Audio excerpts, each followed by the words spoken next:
Assalamu alaikum reception 2. Today we will learn Surah Falak. Okay, today we learn Surah Falak.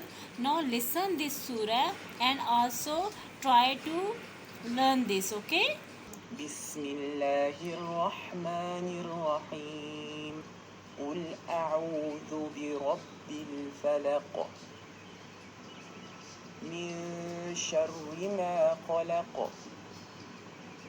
ومن شر غاسق إذا وقب ومن شر النفاثات في العقد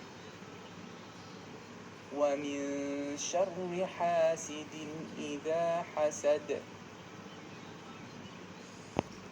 بسم الله الرحمن الرحيم قل أعوذ برب الفلق من شر ما خلق ومن شر غاسق إذا وقب ومن شر النفاثات في العقد ومن شر حاسد إذا حسد.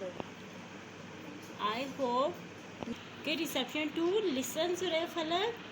Okay, now you will practice at home again and again, and you will become to learn this surah.